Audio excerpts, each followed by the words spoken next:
Agora, vamos iniciar a quarta parte do estudo de destilação, né, que é referente, então, à aplicação do método gráfico para projetos de coluna de destilação contínua, né, com misturas binárias, baseado na representação dos balanços de massa na forma de linhas de operação no diagrama de curva de equilíbrio líquido-vapor. Então, para calcular o balanço de massa global de uma destilação fracionada, nós temos aí a figura que apresenta uma coluna de destilação com alimentação representada pela letra F, próximo ao meio da coluna, e as retiradas do produto de topo ou destilado, representado pela letra D, e do produto de fundo ou resíduo, representado pela letra B, né?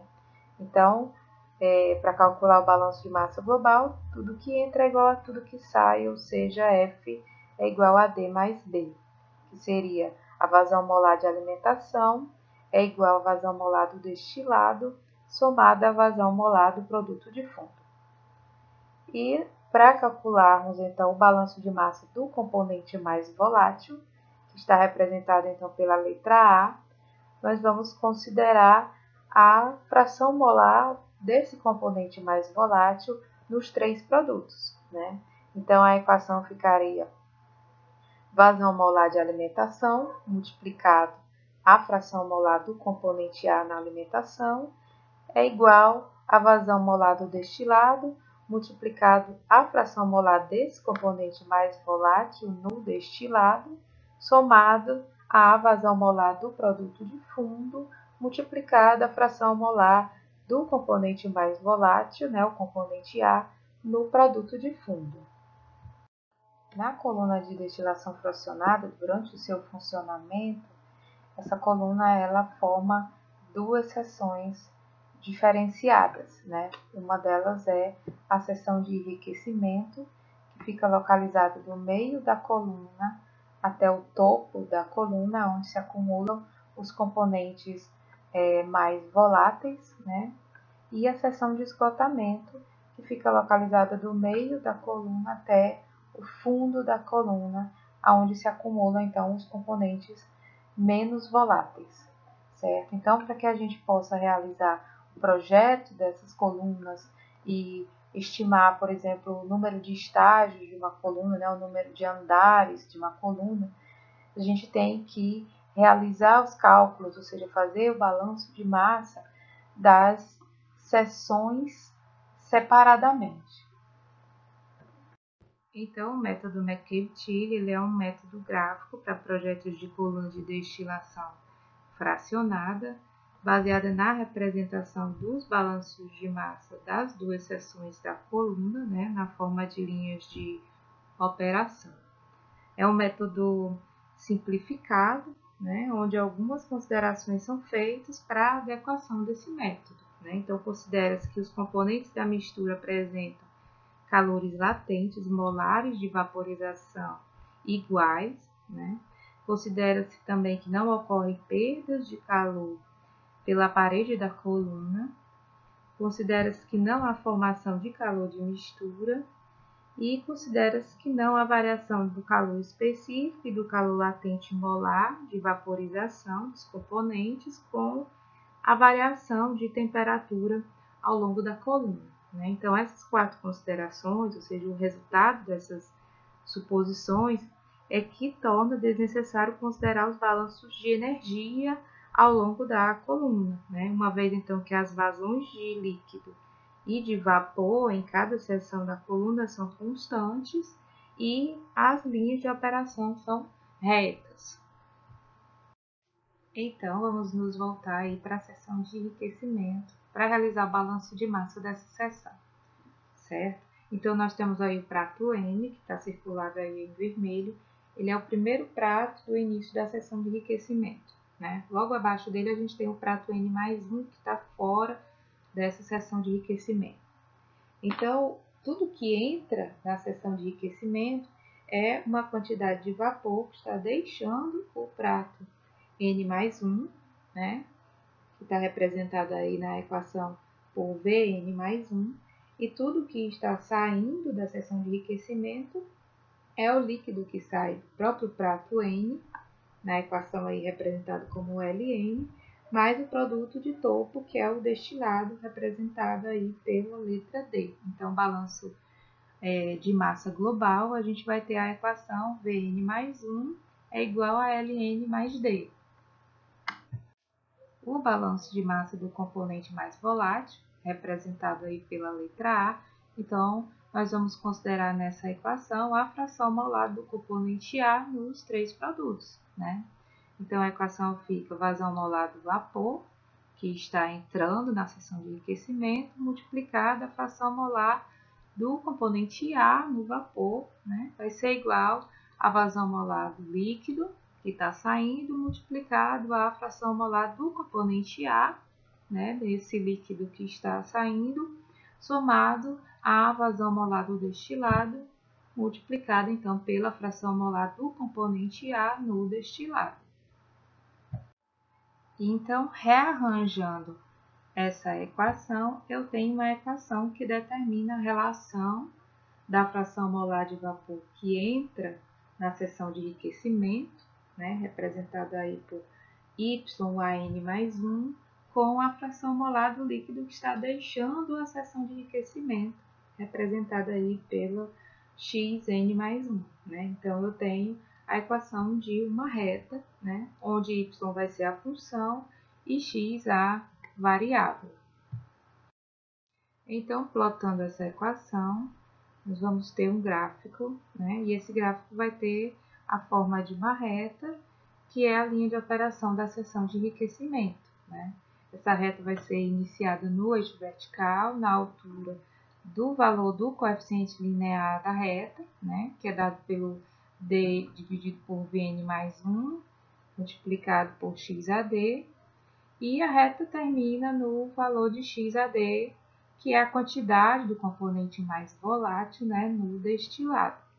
Então, conhecendo o coeficiente linear da reta e o valor de XAD, eu tenho aí a linha de operação da seção de enriquecimento. Então, vamos nos voltar agora para a seção de esgotamento, né, para realizar então o balanço de massa, determinar as equações de balanço de massa dessa seção. Certo? Então, nós temos aí o prato M mais 1, que é o primeiro prato do início da seção de esgotamento. Né? E logo acima temos o prato M, que está fora dessa seção de esgotamento. Certo? Então, tudo que entra na seção de esgotamento é uma quantidade de líquido que está deixando o prato M, né? Representado aí na equação por Lm, e tudo que sai da seção de esgotamento é o vapor que está deixando o prato M mais 1, né, representado aí por Vm mais 1, e o produto de fundo ou resíduo, representado aí pela letra B. Né? Então, a equação de balanço de massa global ela é dada por Lm igual a Vm mais 1 mais B, certo? Já o balanço de massa do componente mais volátil, denominado aí pela letra A, né? Então, nós vamos considerar nessa equação a fração molar do componente A nos três produtos, né? Então, essa equação, ela fica a vazão molar do líquido, né? O líquido que está entrando na seção de esgotamento, multiplicado pela fração molar do componente A, líquido, vai ser igual à vazão molar do vapor, que está deixando a seção de esgotamento, multiplicado pela fração molar do componente A no vapor, né? Somado então aí a vazão molar do produto de fundo, multiplicado pela fração molar do componente A, que é o componente mais volátil, no produto de fundo. Então, rearranjando essa equação, eu tenho uma equação que determina então a relação entre a fração molar do componente A, né, no vapor que sai da seção de esgotamento, que é então o YAM mais 1, né, com a fração molar do componente A do líquido que está entrando na seção de esgotamento, que é o XAM. Né. Então, estabelecendo uma equação que relaciona essas duas grandezas, eu tenho aí a equação de uma reta, né, onde o y da mesma forma vai ser função e o x vai ser a variável. Plotando essa equação, assim como na seção de enriquecimento, vamos ter o gráfico que vai ter a forma de uma reta, que nesse caso é a reta de linha de operação da seção de esgotamento, né? Essa reta vai ser iniciada no valor de XAB, que é a quantidade do componente mais volátil, né, no produto de fundo, e vai cruzar o eixo vertical no valor do coeficiente linear, né, que é o B dividido pelo Vn mais 1 multiplicado pelo XAB. Unindo então as duas retas no mesmo gráfico, né, o gráfico onde o eixo y representa a massa de vapor e o eixo x representa a massa de líquido, né, então plotando a linha de operação da seção de enriquecimento e a linha de operação da seção de esgotamento nesse mesmo gráfico, nós vamos ter a representação do que está ocorrendo nas duas seções em relação às variações de massa do líquido e de massa do vapor do componente mais volátil da mistura, né, dentro da coluna de destilação. Aqui eu separei novamente as duas linhas plotadas no mesmo gráfico XY, certo? Só para a gente visualizar melhor a aplicação do método, certo? Então, no gráfico de cima, a gente tem a linha de operação da seção de enriquecimento e no gráfico de baixo, a linha de operação da seção de esgotamento, certo? Então, nesse mesmo gráfico, junto com essas linhas, a gente vai adicionar também a curva de equilíbrio líquido-vapor, que vai ser importante na determinação dos números de estágio da coluna, e a reta diagonal, certo? Essa reta diagonal, ela é uma reta de referência, ela tem a inclinação de 45 graus e se refere a uma solução ideal onde x é igual a y. Essa reta diagonal ela é muito importante aí no gráfico porque ela, se vocês olharem aí no gráfico de cima, né, essa reta ela vai definir o ponto final da linha de operação da seção de enriquecimento na altura do valor XAD, né, e no gráfico de baixo, ela também vai definir o ponto inicial da reta de esgotamento na altura do valor XAB. Então, para finalizarmos aqui a aplicação desse método e definir o número de estágios da coluna, falta traçar a linha de alimentação, né, que também é importante porque é ela que vai separar as duas seções da coluna no gráfico. Para a gente encontrar a linha de alimentação e traçar no gráfico, é possível realizar o balanço de massa da alimentação da mesma forma que as outras linhas foram traçadas, né? No entanto, a literatura ela já indica a inclinação dessa reta sem a necessidade da gente realizar os cálculos de balanço de massa se a gente souber o estado térmico da mistura na entrada da coluna. Então, nós temos aí nessa figura, né, 5 estados térmicos da alimentação na entrada da coluna, certo? Então, se a mistura de alimentação ela entra na coluna no estado de líquido subresfriado, esse líquido ele vai entrar na coluna, vai escoar para a direção do fundo da coluna, né? E uma parte do vapor saturado que estava subindo, né, que se encontra dentro da coluna, ele vai ser resfriado por essa alimentação que está entrando e vai condensar e vai se liquefazer e vai escoar junto com a alimentação, né? Então, isso vai gerar o aumento da vazão de líquido que escoa para o fundo da coluna. E essa maior carga entrando na seção de esgotamento vai fazer com que seja necessário que nessa seção, né, se tenha mais estágios para que o líquido dessa seção possa ser destilado de forma adequada. Já se a mistura entra como um líquido saturado, não vai ocorrer alteração na fase vapor, né? a alimentação vai escoar na direção do fundo da coluna, junto com o líquido, né, que já estava dentro da coluna escoando, mas isso também vai aumentar, né, a vazão de líquido na seção de esgotamento, né, sendo que com menos intensidade em relação ao estado térmico da alimentação, sendo um líquido subresfriado, né? Mas sendo um líquido saturado, a vazão de líquido também vai aumentar na seção de esgotamento e também vai necessitar, então, de mais pratos nessa seção para destilar esse líquido. Se a mistura entra no estado de líquido e vapor saturado, então vai ocorrer um aumento tanto na fase vapor, né? O vapor que está entrando vai escoar para a seção de enriquecimento e o líquido que está entrando vai escoar para a seção de esgotamento, né? Então, o número de estágios nas duas seções, nesse caso, deverá ser parecido, né, para que se possa realizar a destilação. Já no caso, então, da mistura que entra na coluna ser um vapor saturado, esse vapor ele vai entrar na coluna, vai subir para a seção de enriquecimento, aumentando aí, no caso, a vazão de vapor, né, nessa seção. E vai necessitar, então, dessa forma, de um maior número de estágios na seção de enriquecimento para poder realizar a destilação.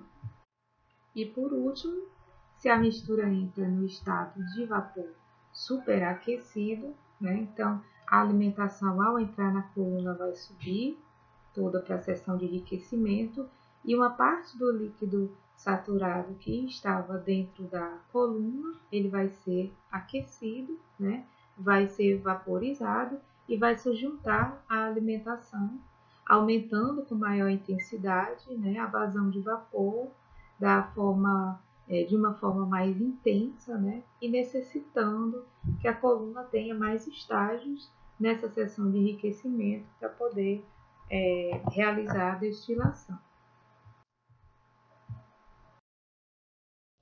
Então, nós temos aí o gráfico com as inclinações, né, as diferentes inclinações das linhas de operação de alimentação que a literatura nos dá, né, dependendo do estado térmico em que a alimentação entra na coluna, né?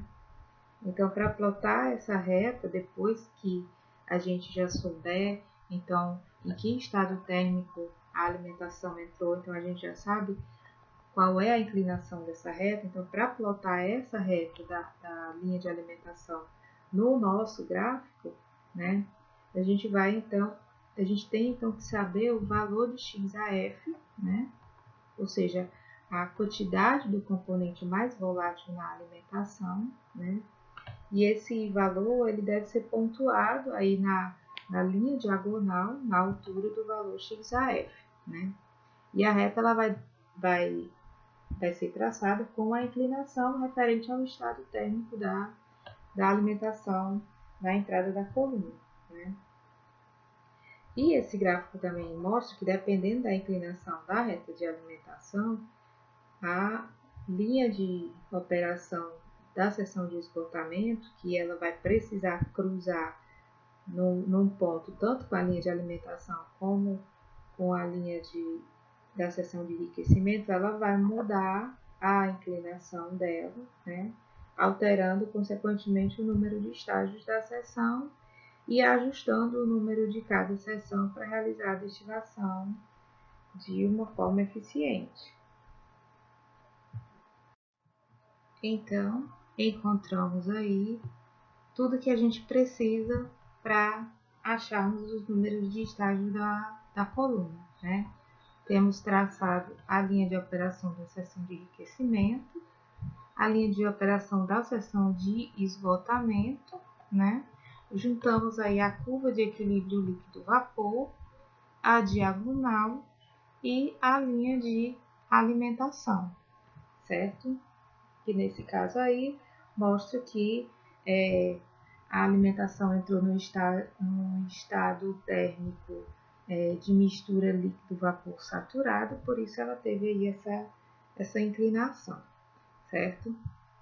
Então, nós temos as 3 retas e podemos estimar agora o número de estágios da coluna e a composição do vapor e do líquido do componente mais volátil em cada estágio, né? Então, para traçar o número de estágios, nós começamos a traçar uma reta, né, a partir da diagonal na altura do valor XAD, né, uma reta horizontal que vai até a curva de equilíbrio e depois então desce verticalmente e encontra o valor de X que está em equilíbrio com o vapor no prato 1, né, aí na linha de operação da seção de enriquecimento. Então, nesse ponto, eu sigo traçando uma reta horizontal até novamente a curva de equilíbrio e volto descendo com uma reta vertical novamente para a linha de operação da seção de enriquecimento. E aí eu vou seguindo todos vou traçando todos esses estágios, né, esses degraus, né, como a equação das retas foram traçadas, né, ou seja, a massa de vapor de um estágio em função da massa do líquido do seu estágio inferior, né. E dessa forma a gente pode então estimar o número de estágios da coluna, né. Inicialmente começamos a definir os números de estágios na linha de operação de enriquecimento, né? E depois, quando a gente chega até a linha de alimentação, a gente passa a traçar os degraus, os números de estágio, na linha de operação da seção de esgotamento, né? Então, nesse projeto, foi estimado aí 17 números de estágios, né? 7 na seção de enriquecimento e 9 na seção de esgotamento, né? E se vocês prestarem atenção, o oitavo prato, né, o oitavo estágio, ele é o estágio que fica mais próximo à linha de alimentação. Então, ele vai ser o prato ideal aonde a gente deve realizar a alimentação, né? Então, aí a gente tem estimados os números de estágios de uma coluna, né, a partir do método gráfico de McCabe-Tilley.